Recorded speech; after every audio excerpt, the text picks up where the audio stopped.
You found yourself on another edition of Let 'em Know Kings United, and on today's episode, the Sacramento Kings finished their road trip strong with an impressive road win against the Minnesota Timberwolves, while the Chicago Bulls got eliminated from the in-season tournament and just got bullied by the Toronto Raptors all night long. We're going to break all that down. This is Let 'em Know Kings United.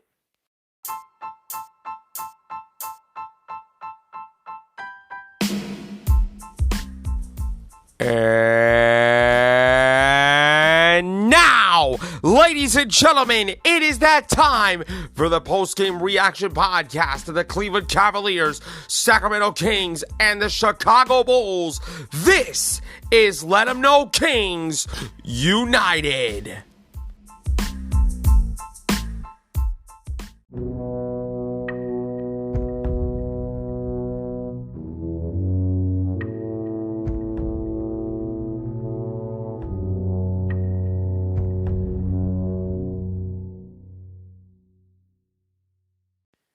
Let 'em know, Nation. You know what time it is. Welcome to another edition of Let 'em Know Kings United, your Cleveland Cavaliers, Sacramento Kings, and the Chicago Bulls post-game reaction podcast.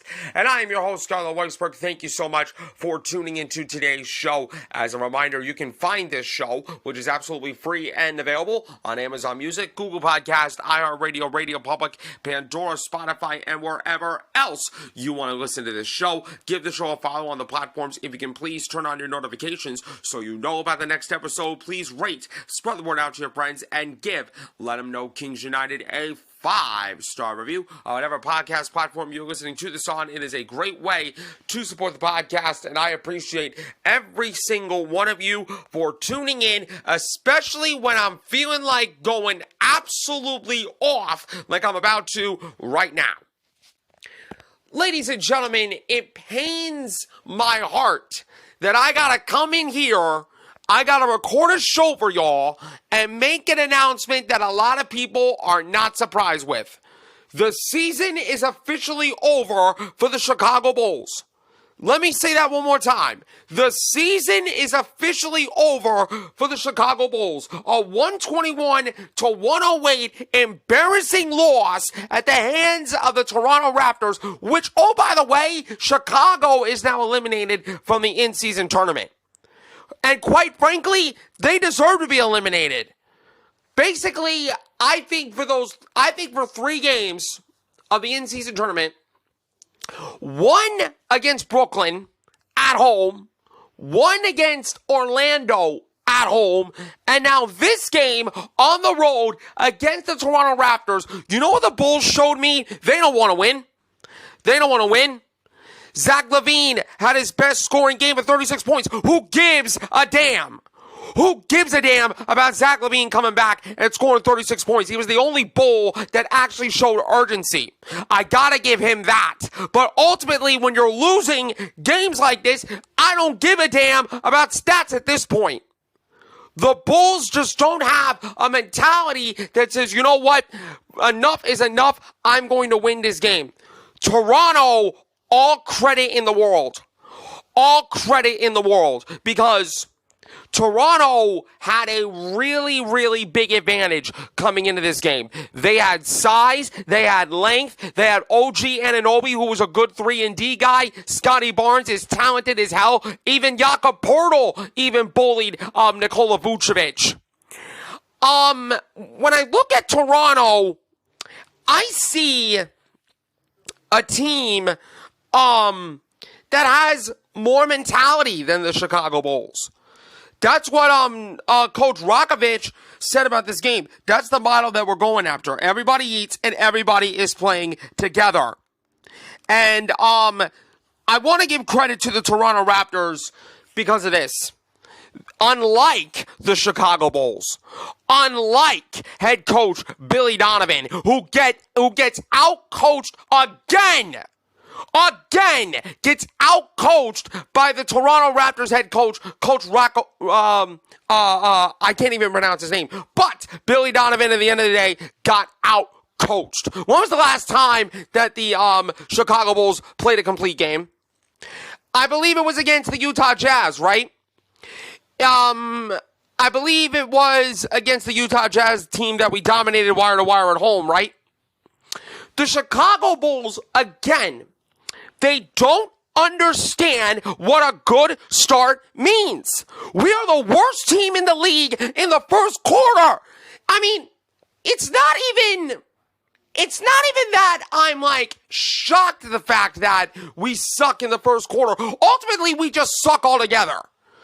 I think Zach LaVine, DeMar DeRozan, and Nikola Vucevic are straight up done. They are done. Honestly, I don't give a damn about Zach LaVine scoring 36 points. Nikola Vucevic, soft as Charmin tissue paper in the lane. Soft. DeMar DeRozan did his best, but my God. And Kobe White, once again, he's one of the best players in the Chicago Bulls uniform tonight. Alex Caruso left in the third quarter and did not return to this game because somebody slipped on his foot. And by the way, those in-season tournament courts, you better get your act together, NBA. You better get your act together because a lot of NBA players have been caught slipping on those courts, if you know what I mean. Toronto is now 4-0 this season when OG Anunoby scores 20 or more. He scored a season-high matching 26 points. 26 on the Chicago Bulls, which I thought their defense was pretty good. I thought that the defense of the Bulls was a top 10 defense in the league coming in. Nope. The Bulls, they don't want it.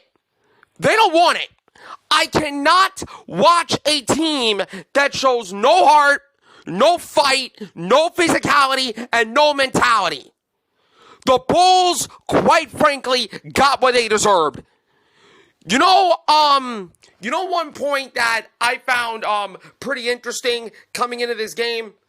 I was looking at the stats last night's game, and when I saw this, I was like, I am going to grill this team when I record this podcast tomorrow. The team rebounds were 11-5, not bad. But the technical fouls, ladies and gentlemen, 4-1. What does that tell me? What does that tell me about the Chicago Bulls that says the Bulls don't want it? Actually, the Chicago Bulls just don't show any composure. They are not disciplined. They get frustrated, and they let their emotions get the best of them.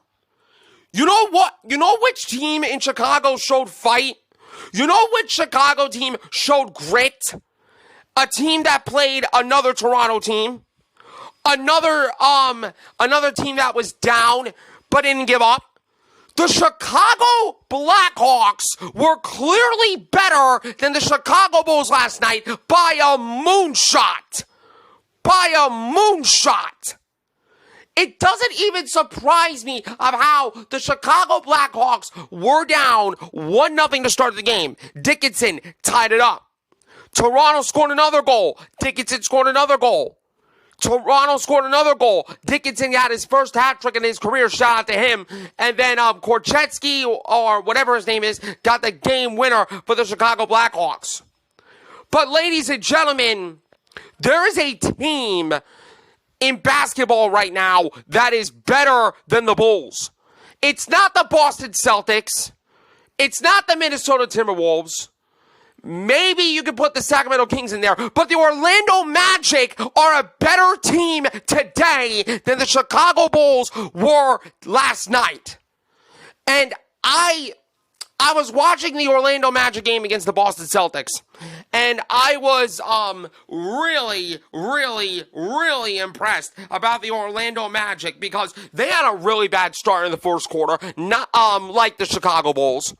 Like the Chicago Bulls, they had a really bad start in the first quarter, but they clamped up on their defense, and they turned it up in the second half against the number one team in the Eastern Conference, the Boston Celtics, mind you. Orlando, that's a team that I want to do a podcast for. Orlando, that's a team that shows heart. That's a team that shows fight. That's a team that shows grit. Unfortunately for the Chicago Bulls, they don't got none of that. And I saw 3 plays. 3 plays that ended the game for me, and I was like, I'm going to definitely go off. And I saw Will Perdue and Kendall Gill go off on this. We were in the middle of a 6-0 run. Okay? We were in the middle of a 6-0 run. Toronto scores on 3 plays. 1, we give up a transition layup because there's no communication. Number 2, hand down, man down, OG Anunoby, a quick 3. The 3rd play, we miss a shot. There is no transition defense. Nobody's stopping the ball, and they get an easy dunk. Like, are you kidding me? Are you kidding me? Not only the Chicago Bulls lack a mentality, they don't know crap about the fundamentals of the game of basketball. They don't. I mean, if we learn the little things, like locking in on both ends, communicate, like stay with your man and not go on help all the time. If we would have done that, maybe the Chicago Bulls would have been a better team. But right now, the Bulls are not going anywhere. And until December 15th, we might be stuck with Zach LaVine and or Billy Donovan. Because I don't know how many times Billy Donovan gets a freaking pass. He doesn't coach. He's not NBA built. He doesn't keep players accountable. All he does is chew gum like nothing ever happened. I am ashamed that I'm covering this team. I am absolutely ashamed that I decided to be a Chicago Bull. And I'm not going to give up on Chicago. I'm not going there. But right now, I'm giving up on Billy Donovan. I'm giving up on the lack of mentality.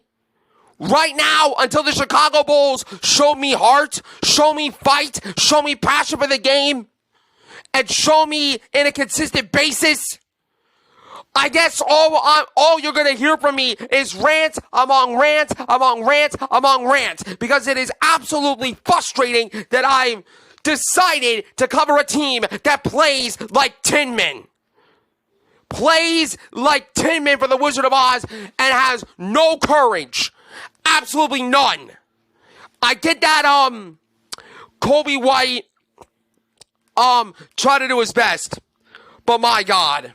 And another thing, Raptors coach Darko Rakovic later explained that he didn't know his team was already eliminated and didn't need to worry about scoring late to improve their point differential. And you know what? I don't blame him. I don't blame the Toronto Raptors for that. I don't blame them. I'm not a Toronto Raptors fan by any means, but I don't blame them for scoring late in the game. DeMar DeRozan says, I don't care about no in-season tournament points, none of that. Just the respect for the game. If the roles were flip-flop and I had the ball, hold it. You know what, Bill? You know what, DeMar DeRozan? You absolutely have no right to say that when you got ejected in the middle of the game. Classless. Absolutely classless by the Chicago Bulls to say that. Pathetic. Embarrassing, heartless performance. Zach LaVine, you and Kobe White might be the only Chicago Bulls that done well.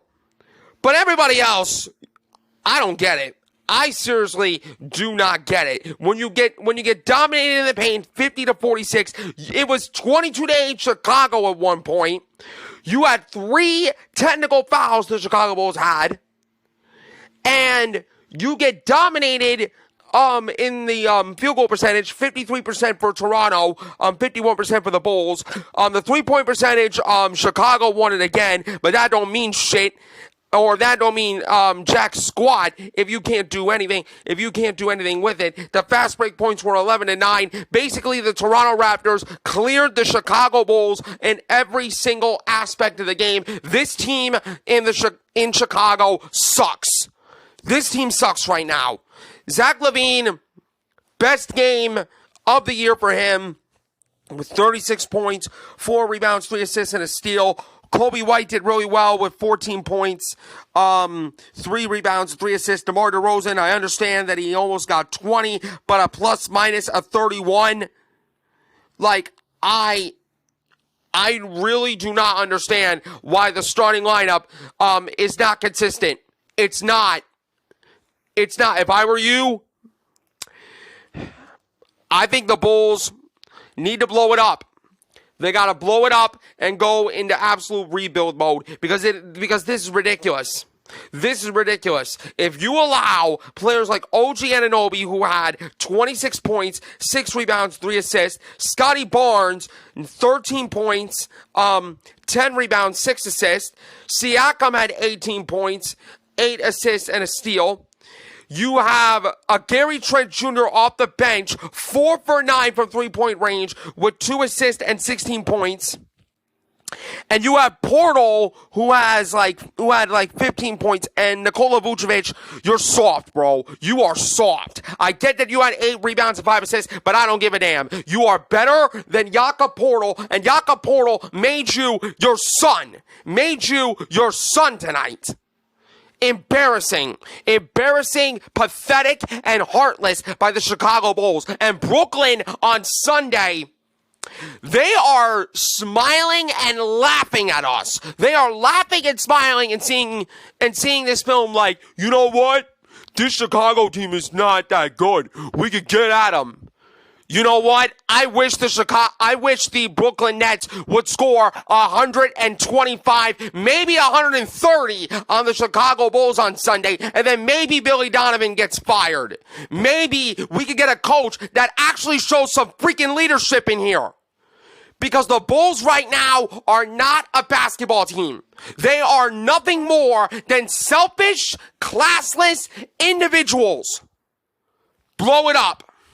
Blow it up. I'm embarrassed that I'm saying this right now, and I'm even embarrassed of being a Chicago Bulls fan. I'm truly embarrassed. But you know who made me proud? The Sacramento Kings, who got the most impressive win of the season against a really good Minnesota team on the road. That's something for me to talk about, and I will do that when I come back on Let 'Em Know Kings United.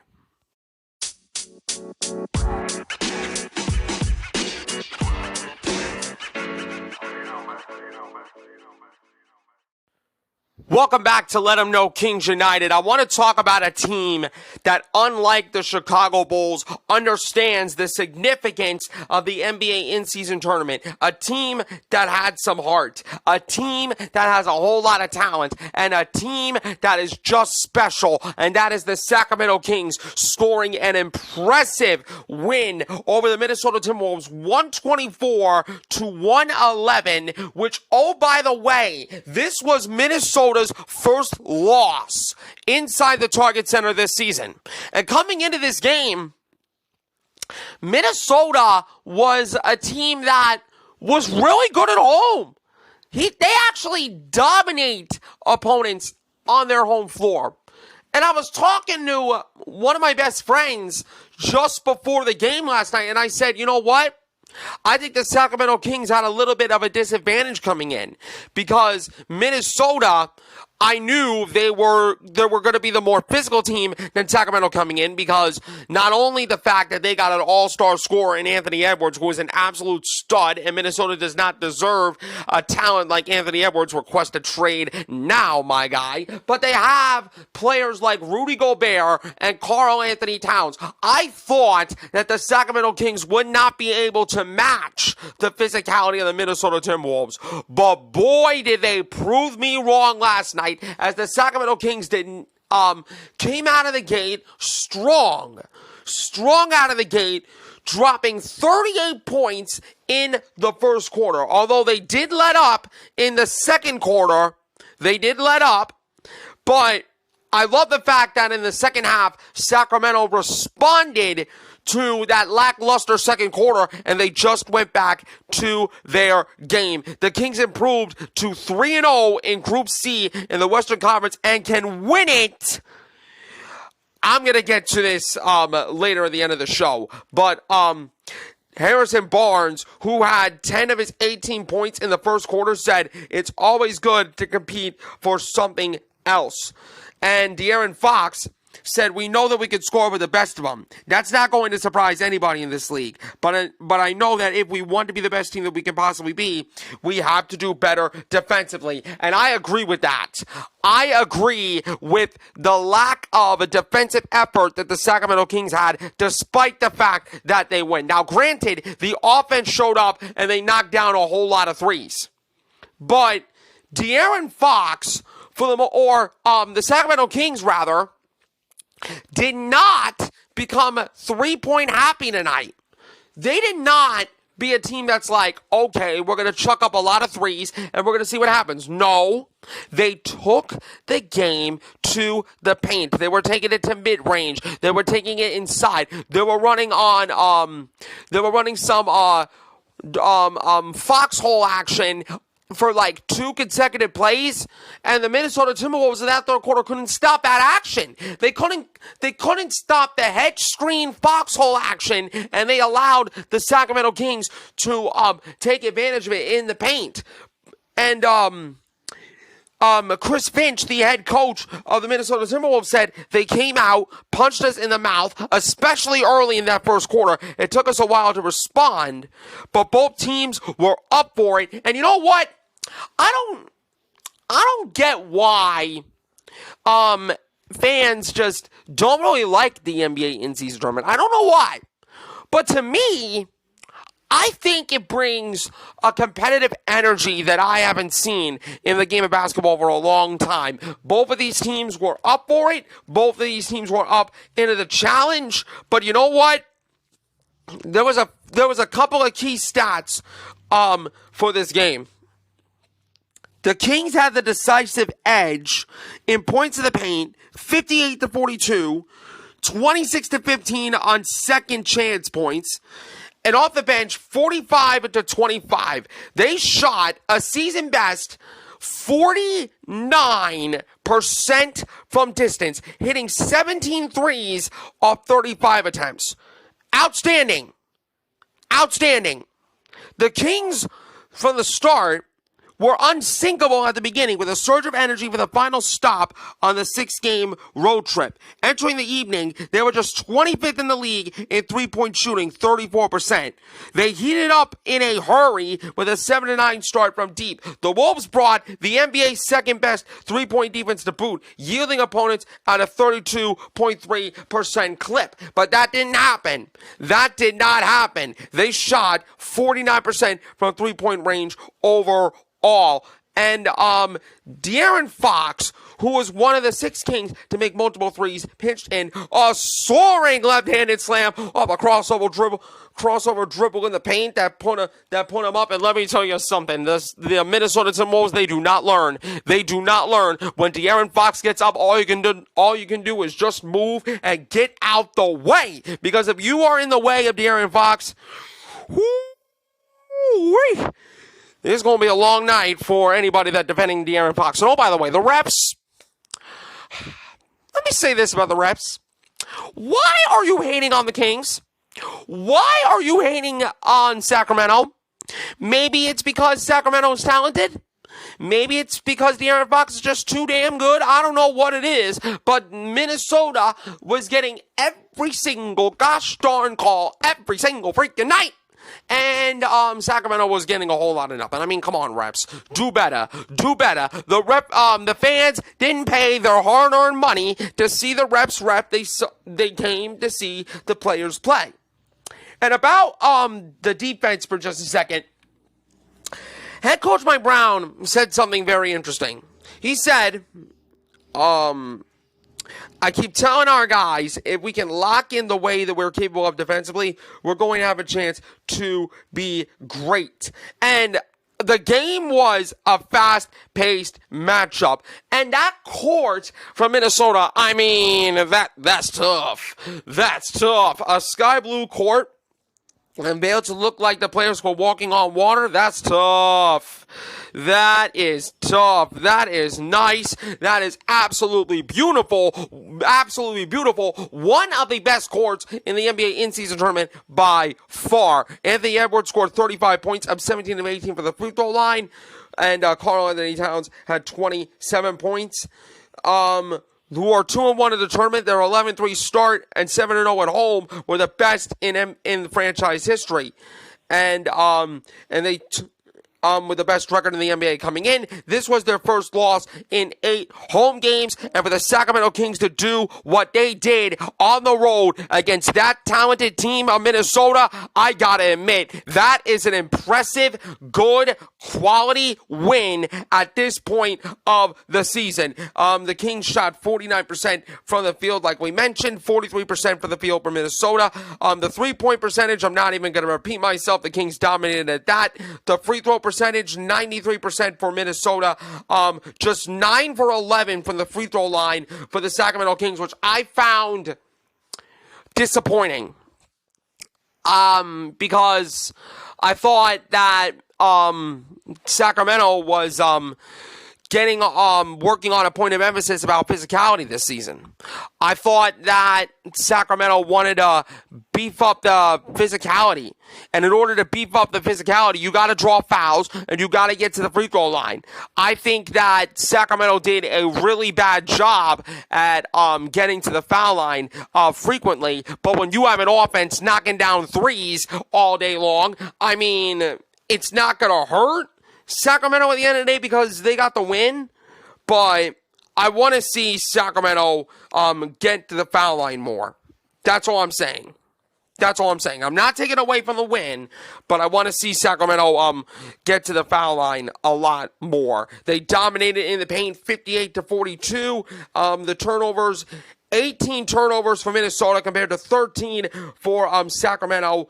25 assists each. The steals were 7-6 in favor of Sacramento. The blocks were 9-4 in favor of Minnesota. But like I said, it was a good quality win for Sacramento against a really talented Minnesota team who had the best record in the NBA coming in. De'Aaron Fox, you better fox around and find out, Minnesota. You ain't gonna like what you see. 36 points, 12 assists for him tonight. He also had 7 rebounds and a steal.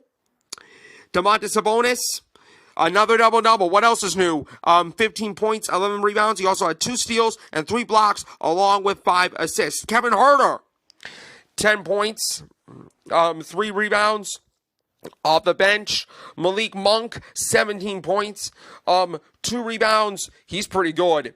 He's pretty stinking good. Kessler Edwards, he did really good coming off the bench with 10 points, 2 for 3 from 3 with 2 rebounds and a steal. He got the King player of the game, defensive player of the game crown that Jordi Fernandez is bringing to the Sacramento Kings, which I absolutely love and adore that from the Sacramento Kings. Jordi Fernandez, if you are listening to this right now, there is a team called the Chicago Bulls that needs a coach that keeps players accountable. You've done a really good job in Sacramento.